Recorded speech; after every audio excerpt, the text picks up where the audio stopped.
मी पर्यवेक्षिका कसबे madam, मला एकच इथं विचारायचंय, 11-11.5 लाखाची इमारत अंगणवाडीसाठी इथं मंजूर झालेली आहे, पण काही लोक ती इमारत होऊ देत नाही. आपण जसं देवाच्या याच्यासाठी भांडता तसं अंगणवाडीसाठी सुद्धा भांडावं एवढीच माझी अपेक्षा. जी अंगणवाडी म्हणजे तुम्ही दगडाच्या देवासाठी एवढं म्हणजे ह्यानं हे करायला लागलात, काय ते विरोध करायला, कुणी आपलं म्हणणं मांडायला, कुणी कोणतं म्हणणं मांडायला, पण जे देव आपल्याला घडवायचे, चालते बोलते देव घडवायचे, त्या देवाच्या मंदिरासाठी कुणीही आडवं येऊ नका एवढीच माझी एक विनंती तुम्हाला. कारण ज्यावेळेस अंगणवाडी मंजूर करायची असते त्यावेळेस खूप प्रयत्न करून ती अंगणवाडी मंजूर करायची, आणि एवढे प्रयत्न करून जर अंगणवाडी मी तिथं मंजूर करून आणली आणि तुम्ही काही 2-4 लोक तिथं आम्हाला कशाचं ते अण्णाभाऊ साठेचं मंदिर, कुणी ते बाबासाहेबाचं मंदिर, कुणी कृष्णाचं मंदिर, हे असं आणू नका कृपया. ती जिल्हा परिषदेची शाळेची जागा होती, त्या जागेमध्ये मला अंगणवाडी इमारत बांधून द्यावी एवढीच मला गावकऱ्याला एक विनंती करायची. ग्रामपंचायतचा विषय झाला ना,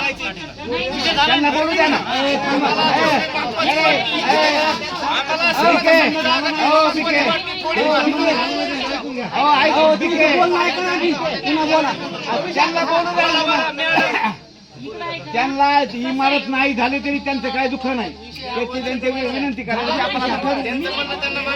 हा ऐकून घ्या, थांबा.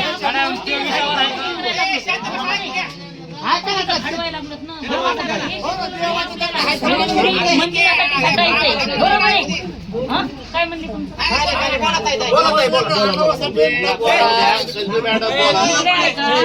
अण्णाभाऊ साठेचं असू द्या, बाबासाहेब आंबेडकरांचं असू द्या, दुमत नाही माझं, ऐकलं का?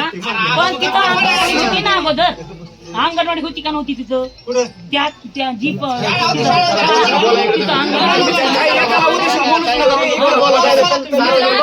म्हणजे मी वैयक्तिक इथं बोलायला नाही, मी आज नोकरीला आहे नाही, बरोबर आहे, पण उद्या तुमच्या गावासाठी जी योजना येईल, तुम्ही जर 4 दोघं त्याला विरोध करून जर ती अंगणवाडी बंद करणार, काय बंद करणार ना, त्याला जागा उपलब्ध करून झालीच पाहिजे, ह्याच्यासाठी आम्ही मला असं नाही म्हणायचं. तुमच्या अगोदर नाना विषय काढाय, त्या विषयावर आमचं पूर्ण बोलणं झालंय. तुम्ही आता बोलणं झालं, विचारा कसं आहे इकडे ऐका ना सर, काय होतंय,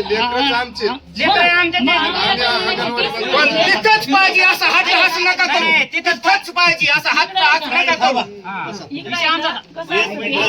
एकच मिनिट मला बोलायचंय, तुम्ही उभे राहा. परंतु तुम्हाला मी एक बोलत असताना एक महिला कर्मचारी सुपरवायझर म्हणणं तर ऐकून घ्या ना, आणि म्हणणं ऐकून पुन्हा आपण गाव ठरवू ना राव, काय करणार आहे.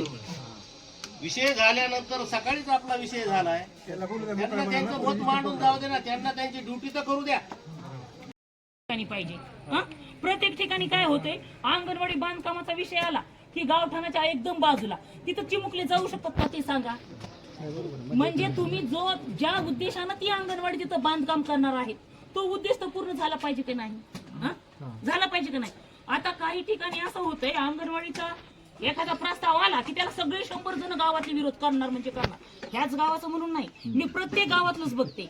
आता माझ्याकडे 120 खेडे येतं, त्या ठिकाणी मी आता जवळजवळ 10-15 अंगणवाड्या मंजूर करून आणलेल्या आहेत. त्या ठिकाणी असंच होते की जिथं आपण अंगणवाडी बांधकाम करायचं निश्चित केलं ती जागा कोणाला जमत नाही. मग अंगणवाडी समजा आता तुमचे त्या परिसरातले मुलं येतं, त्या परिसरात बांधायची सोडून तुम्ही 3 ठिकाणी 3ऱ्या ठिकाणी बांधून मग त्या चिमुकल्याला येण्यासारखं होणार आहे का तिथं? ती मुलं येऊ शकणार आहेत का? मग त्यांचा बी विचार तुम्ही करा ना. जर तुम्हाला योग्य वाटलं असेल तर मला हो म्हणा, किंवा मग शेवटी गाव तुमचं आहे, मुलं तुमचे, निर्णय तुमचा आहे, बरोबर आहे. आणि शासनाच्या ज्या योजना असतात त्या फक्त धुळखात पाडण्यासाठी नाही, ऐकलं का? मला असं म्हणायचंय की वैयक्तिक तुमचेच मुलं येतात, उद्या तुमचेच सगळे, म्हणजे गावच तुमचं आहे. आपण देवाच्या प्रसादासाठी भांडायला, बरोबर आहे. प्रसाद ह्यानं खाल्ला का त्यानं खाल्ला, चहा ह्यानं पिला का त्यानं पिला, मग हे उलट भविष्य घडायले ना, भविष्य घडायले भारताचं. म्हणजे जिथून आपल्याला एक काय म्हणायचं भावी स्तंभ निर्माण करायचं, मग त्या भावी स्तंभावरच तुम्ही तिथं हे करलात ना. अंगणवाडी तुम्ही एका साईडला बांधली, उद्या तिथं अंगणवाडी इकडे येणार नाही, पाल तिथं गाड्याच्या ह्या रस्त्याचं समजा हे ठिकाण आहे, मग अशा ठिकाणी ते मुलं कोणी येऊ शकणार नाही. मग तुम्हाला ते योग्य वाटत असेल तर ठीक आहे. पण माझं तरी असं वैयक्तिक म्हणणं आहे की जर समजा कोणत्या एखाद्या चांगल्या गोष्टी घडत असतील